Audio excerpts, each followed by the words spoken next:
My name is Travis, and I'm representing the Harvest Tech team. Harvest Technologies is a rapid manufacturing company out of Belton, Texas, specializing in manufacturing of net-shaped parts using 3D additive manufacturing technology. Harvest Technologies has asked our group to develop a means to predict stresses within a part that build in. If you go to the next slide, I can begin talking about what that entails.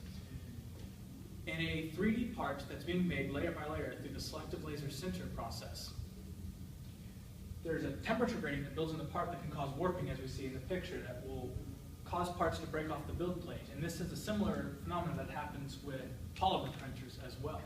Harvest Technology wants us to build a program that would calculate the stresses that cause those warpings so that preventative actions can be taken. So what you're seeing in the slide is the general set of equations we solved in order to determine the temperature profile and the stress locations within the part. Here is a two-dimensional mesh that was analyzed using an FDA tool within MATLAB. On the top right-hand corner of the screen is the temperature profile for the same part as you can see on the screen, and then below that is the stress that we've calculated for each layer.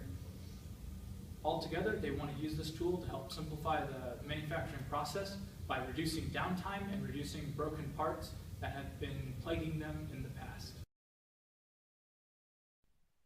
When the programs run, the material can first be selected, and then the geometry of the build can be selected. You'll also be asked if you'd like to make a cutout in the build, and the geometry of the cutout can be selected. After that, the dimensions of the build can be input by the user, such as the length, width, and height of the build. The location of the cutout can also be input, and the size of the cutout.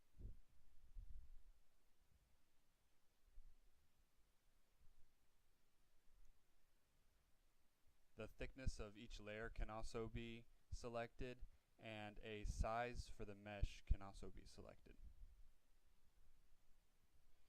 Once the program runs, two plots will appear.